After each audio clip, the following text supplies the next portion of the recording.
The NASCAR Cup Series heads to Austin, Texas this weekend for a race at Circuit of the Americas, our first road course of the year, our first non-drafting track of the season after a kind of a boring Daytona 500, or at least one that ended with controversy in a kind of a lackluster finish, and then a thrilling race at Atlanta that also ended in controversy. I think everyone's had their fill of drafting tracks until we hit or at least until we hit Talladega in April.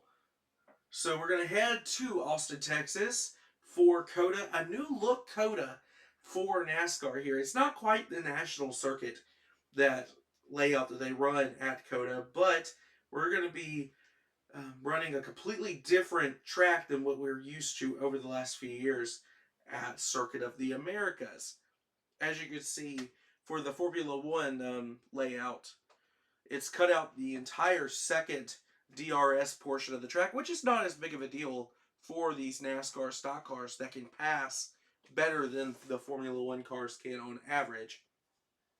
It's going to cut lap times down by at least 30 seconds, maybe even more. We still have yet to see cars actually run around this layout, so we're not entirely sure yet how that's going to look. But here's a look with all the elevation. Only 2.3 miles instead of the over 3 miles that NASCAR was running here before. Still 20 turns, and there should be some more passing opportunities and just more opportunities for strategy to come and play, and for the crowd to see the cars actually go by, with it being a shorter track, running 30 more laps than what we are used to at Old COTA.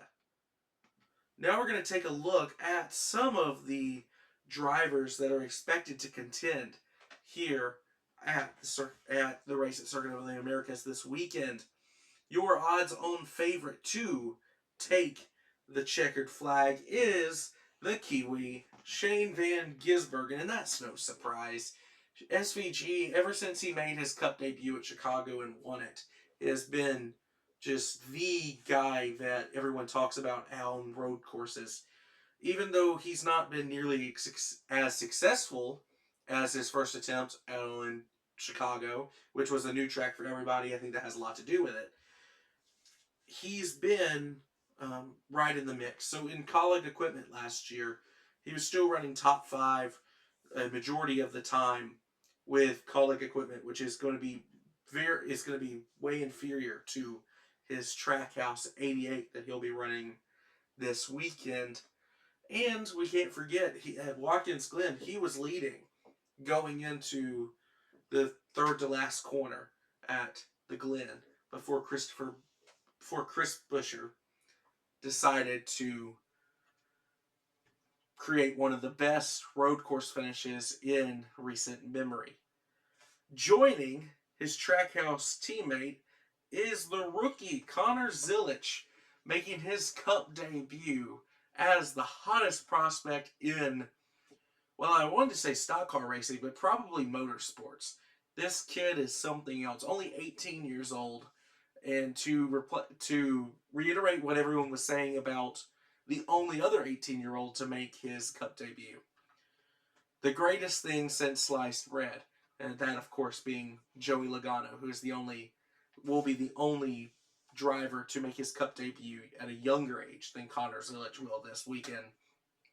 Driving the Trackhouse 87, which will be beautiful with that Red Bull paint scheme out there. I think the world of Connor Zilisch. I think that he can go and win in pretty much anything he wants to win in, especially considering how young he is. He could go. He's obviously from a more of a sports car background. Ran the Mazda Cup for a few years. He's going to be one of the, probably, if not the most talented road racer in the field, at least in the top 3 or 4, in terms of experience, in terms of pure talent. The difference is there's no amount of simulator time that will allow Connor Zilisch to get used to actually racing in the NASCAR Cup Series in the next-gen car competitively when there's other drivers around him. We saw this was something that SVG struggled with a little bit in the Xfinity Series, just how physical the racing was at the road courses last year, until suddenly he adjusted and he started winning races. I don't think Zilisch is going to win, and I don't think he has any right to have the second best odds to win this weekend. I do think a fun bet is if he gets the pole. I would not be shocked if Connor Zilisch comes out and he'll be taking the field to the green flag on Sunday. Whether or not he stays there is a whole other thing. I do think he's going to be extremely fast in practice and qualifying, but the actual racing around the guys he's going to be racing in this field, they're going to be very aggressive, and I don't know if he'll be able to handle that quite yet. But by this time next year, I think he's going to be full-time in the NASCAR Cup Series, if that's what he decides he actually wants to do with his career. Like I mentioned with Zilisch, his career is whatever he wants to make it. He can hop into any car he wants and be a contender right away. Speaking of another favorite to win this race, and we're just going to talk about all the Chevys first, Ross Chastain, who won the first ever road course race here at COTA in the Next Gen era. Back in 2022, he outdueled Alex Bowman and AJ Allmendinger, who we'll both be talking a little bit about later on, to win that race on the last lap. Chastain, though, he finished first in 2022, fourth in 2023, and seventh last year. He's always been fast here. Trackhouse brings him a good car here. And Trackhouse is probably the best road racing organization as a whole in terms of like their driving skill and how much they focus on the circuits on the schedule. Because you can make the argument like Hendrick, they have 4 good road racers. They have 4 guys who have won at road courses before. And in fact, Hendrick won 4 of the 5. So maybe this is last year. So maybe this is not a good point to make. But I feel like the actual driving lineup, Trackhouse has a better road course lineup, considering that all 3 of their drivers that are full-time have won a NASCAR Cup Series race on a road course, and they're constantly in contention, whether that is Chastain, typically at Watkins Glen, or COTA here. Suarez is a menace at Sonoma, where that was where he got his very first win, and SVG, of course, is going to be a threat everywhere. Speaking of Daniel Suarez, well, this is not his best road course, and there's a lot of pressure on Daniel Suarez, especially with Zilisch making his debut in that 97 car this weekend. You know he feels that. He's got to go out there and win. That's really the only way that Daniel Suarez is going to keep his job, and even then it may not be enough to keep Connor Zilisch, who is a generational talent by all accounts, from taking that seat at Trackhouse. But right now, Daniel Suarez is just confident shot. He looked awful last week at Atlanta. He ran in the back of the pack, and then finally he got up to the mid-pack, and then he wrecked out at the beginning of Stage 3 last week. And that was his best track on average. So now if I'm looking for Suarez to start running quality laps somewhere, I have to start looking at the road courses, because he's not traditionally a super speedway guy besides Atlanta. He loves New Atlanta, but for whatever reason his car just wasn't fast last week. Suarez, a very underrated road racer, kind of overshadowed by both of his teammates and now Connor Zilisch, who we're all going to be talking about a lot on Saturday and Sunday. But Suarez has the same odds as Chris Buescher to win this race on Sunday, and honestly, I feel like whenever you're backed into a corner, you make moves, you're ultra aggressive, and I think being aggressive in NASCAR is the way that you win races. It gets you wrecked a lot of the time. But look at Ross Chastain during that 2022 season. He was the most aggressive driver in the entire series, and he made the championship 4 because of it. Even though I would say I don't think he was one of the 4 most talented drivers, or he had one of the top 4 cars that year. It was his driving style that got him there. So maybe if Daniel Suarez is ultra aggressive this weekend, he has the skill to compete at COTA, especially this new layout where no one is really comfortable with it, familiar with it yet. I think Daniel Suarez has a shot, but I'm not going to pick him to win. He has not shown me anything lately for me to believe he has the raw pace or the confidence to contend for a win at the highest level of NASCAR right now. Speaking of Hendrick Motorsports, Kyle Larson won 2 road races last year. Hendrick Motorsports as a whole, like we mentioned before, won 4 of the 5 road races last season. And believe it or not, Larson is going to be a very popular pick to win this race. He's going to be a very popular pick in fantasy. Larson, this is by far his worst road course. For whatever reason, he has just not figured out COTA. And because we race on so few of the circuits, I feel like we like to lump them all together. But with any other series, whether that be IndyCar, Formula One, they don't look at a road course and be like, oh, well, he's good at the circuits, so he should win. No, because they're all circuits. All of these tracks are vastly different from each other. So I think we can give Kyle Larson a break that he is by far probably the most talented full-time driver in the Cup Series. I think either Tyler Reddick or Christopher Bell might be giving him some competition for that. But COTA just isn't his track. Even though it's a track type that he typically dominates, it's a significantly different track than Watkins Glen or Chicago or Sonoma or the Roval, which he has been dominant at in the next gen era. I can understand why he's going to be a popular pick. I just don't think that he's going to be nearly as fast as any of his Hendrick teammates this weekend, including Chase Elliott, who was regarded as the best road course racer in the Gen 6 era, but is yet to record a win on a circuit since we've moved to the next gen. That's honestly, Chase admitted a lot this offseason, and especially leading up to the Daytona 500, that he felt he himself fell behind the rest of the field in preparing for the next gen era.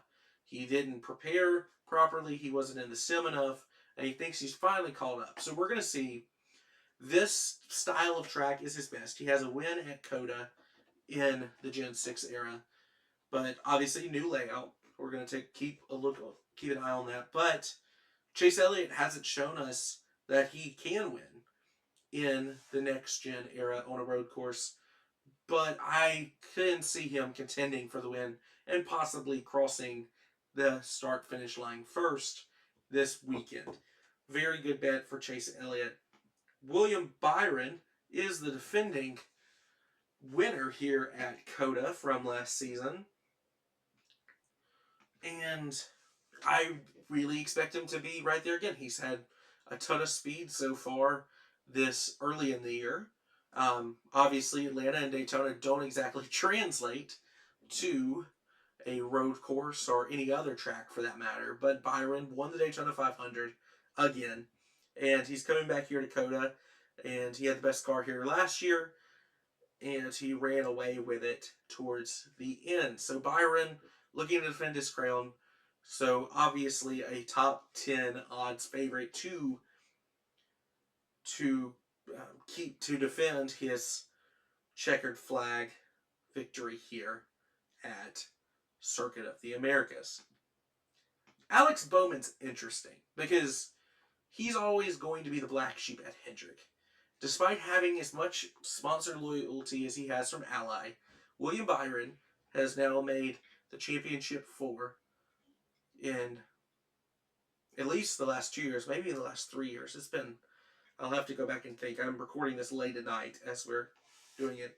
Obviously, Chase Elliott is a NASCAR Cup Series champion, and Kyle Larson is considered to be one of the top 2 or 3 drivers on planet Earth.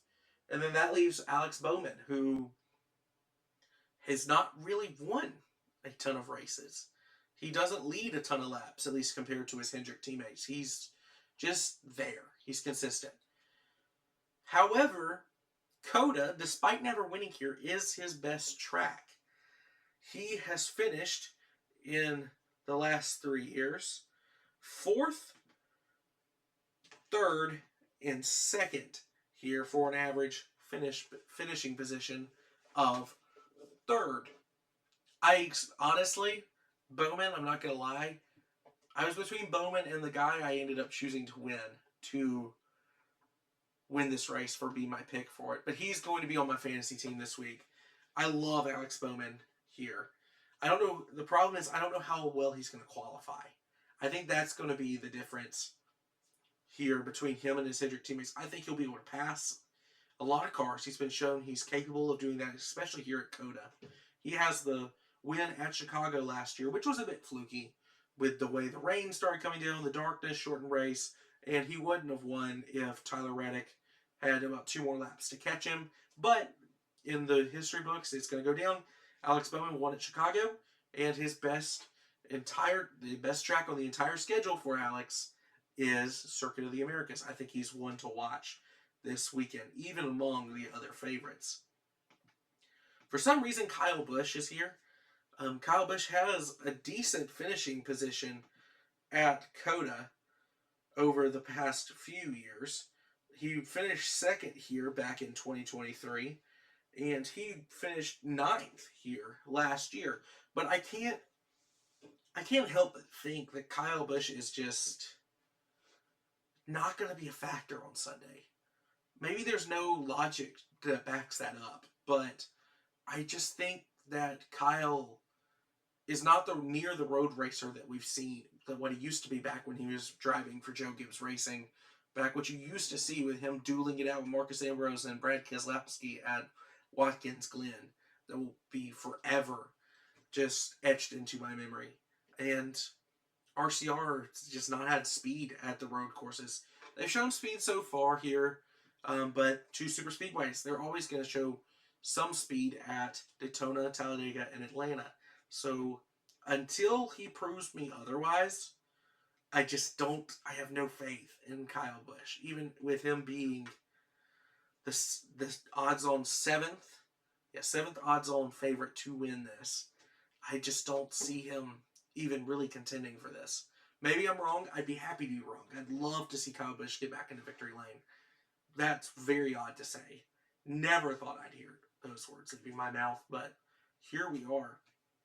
And rounding out the favorites for the Chevys is AJ Allmendinger. He's always going to be a factor here on the road course. The old road course ringer. He's kind of been, with SVG now coming onto the scene, he's kind of been phased out as the road course guy. And I think the Cup Series in general has gotten a lot better when it comes to these circuits. But AJ Allmendinger, he still has 3 Cup wins. And 2 of those have come in the last 5 years. Kaulig, it's never going to be the fastest team, but they run Hendrick engines. And you see all the Chevys in the top odds-on favorite to win, or odds-on favorite to win this race. And AJ Allmendinger, he's always going to be around. He's either going to wreck out of this race, or he's going to be in the top 3. And there's going to be no in between. And by wreck out, it's a little bit different than racing on an oval. Spin out and take himself out of contention, trying to go for a move that he has the skill to make, but his car does not have the ability to make. I feel like that's what we're going to see. And I kind of lean towards him being a little bit too over-aggressive. And I know what I talked about with Daniel Suarez earlier. But I think Allmendinger is going to be set for a nice top 10 finish. But I don't think he's going to be a factor here at COTA, where that brings us to the 3 Toyotas that are considered the favorites to win from their manufacturer. And keep in mind, all besides Reddick, the Bell and Gibbs are way down the odds to win this race, but they're still ranked miles above the top 4. So I think that tells you a lot about what Vegas is thinking coming into this event. Reddick, of course, won here in 2023. He's always going to be fast on the road courses. He didn't win any last year, but he's been statistically the best road racer in the next-gen era. And Obviously, he won with his first season competing for 2311. And I don't know what else to say. Reddick is a top 2 or 3 talent in the garage. With Zilisch coming along, he might not be the most he might be kicked off that list a little bit, but for full-time drivers, he's still going to be one of the best all-around drivers in the sport. And I think he's going to be up there again on Sunday. I think the Toyotas are going to be fast. I think they're being vastly underrated so far in the Vegas odds. But of course, like we've mentioned before, this is a brand new layout for COTA, so we have no clue how the new layout is going to affect things. But Reddick, very versatile driver. I think he's going to react to it perfectly fine, and I think he'll be contending for the win here on Sunday. His manufacturer teammate, for Joe Gibbs Racing, Christopher Bell, he's fast on the road courses, but I don't think he's going to be. I think he'll be a top 10 car. I don't think that he will risk with a win already on his plate next year, or already on his plate with winning Atlanta, kind of surprisingly last week. I don't think he's going to be uber aggressive. I think he'll lead some laps, but I think he'll finish top 10, be happy with that performance, and then let's get to the bread and butter of his schedule now that we are about to go to Las Vegas and Phoenix. 2 tracks that I would not be shocked if he goes back-to-back on with Christopher Bell. So I think just because of how talented he is going to be inflated a little bit in the odds, but I don't think that he's going to have winning speed. I do think he'll have top 10 speed, and we'll see where that gets us. To Ty Gibbs, and honestly, what a week for Ty Gibbs. So we started off this week talking a lot about Carson Hocevar and the run he had at Atlanta, being ultra aggressive and making moves that he had no business to make, but somehow finishing second. And I think everyone believes that if Atlanta were to stay green, Hocevar might have won it. I think he had the run coming in to turn 3 that he might have been able to pass Larson and Bell by himself. But that leaves us where we were with Ty Gibbs. Ty Gibbs, in only his 3rd year in the next gen. But everyone's kind of forgotten the hype that was around him when he was coming into the sport. Obviously, the grandson of Joe Gibbs, and that's going to get him a lot of flack, along with his immaturity coming up, which he was very young coming up through the Xfinity Series. He's kind of been forgotten about how talented he is as a driver. And now on the weekend that Connor Zilisch makes his Cup debut, I think a lot of people are undervaluing Ty Gibbs. Ty Gibbs almost won this race last year. He was in pretty much he's been in every single road course race and competing for top 10s, top 5s, and even the win in some of these places over the past 2 seasons. And I think Gibbs is going to really be one to look at over the weekend. I think that Gibbs, it's going to depend a lot on what tire comes into play, because if it is a tire that likes to wear, and Goodyear is bringing a softer tire apparently to the road courses this year, it may not benefit Ty Gibbs in the way it might benefit someone like Kyle Larson or SVG, who have more experience saving their tires than Ty Gibbs does. But if it's like last year where they say they brought a softer tire and then it turns out the tires just don't wear, I think Ty Gibbs is going to be fast, and I think he's going to have a chip on his shoulder. And it would not surprise me at all if we look up with 5 laps to go and Ty Gibbs is running second with only a half second behind the leader, with the ball in his court to make a move to get his very first Cup Series win. Now the last of the favorites, and the only Ford in the top 15, Chris Buescher. And honestly, I don't understand why Chris Buescher is so rated so low. He didn't have the pace, obviously, at Daytona or Atlanta, but who cares? That's such a completely different racetrack. Like, we've been talking about the Penske Fords all weekend, or all for the past 2 weeks, basically. Them and Josh Berry in Atlanta were the dominant cars. we're not going to talk about any of the Penske drivers this week. Like, you don't see Logano in this list. Brian Blaney may rear his head. Austin Cindric, if he can suddenly return to actually contending on a road course like he used to in the Xfinity Series, might. But those are going to be plate racing guys. We're going to have, so everything you've seen so far this season, cool, points-wise it matters, but it doesn't actually matter for predicting future success. Chris Buescher won Watkins Glen last year, has been one of the best road racers in the next-gen era, in not necessarily the best equipment up until recently. So Chris Buescher, I think, is going to be running up front all day, but I think he's going to be about the only Ford there. There's no other Fords that really are great road racers.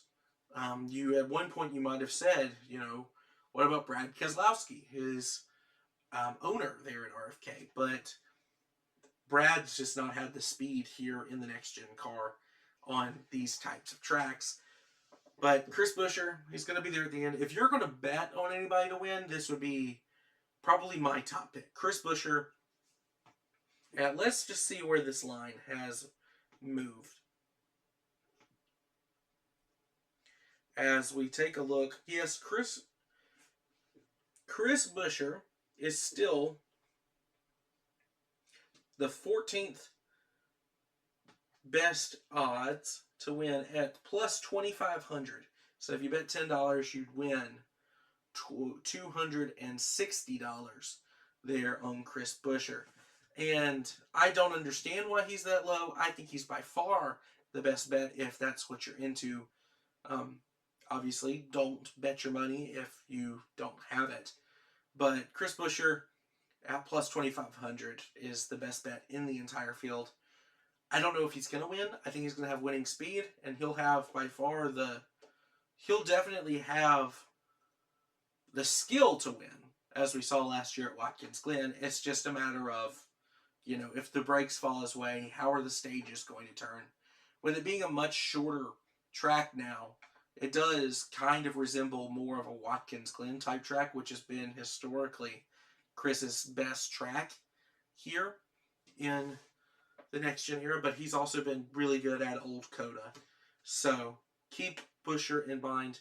And now to go to two dark horse candidates. Michael McDowell, coming off just an incredible run in Atlanta, not in terms of speed, but in terms of perseverance, finishing 13th after being 6 laps down at Atlanta with a power steering issue.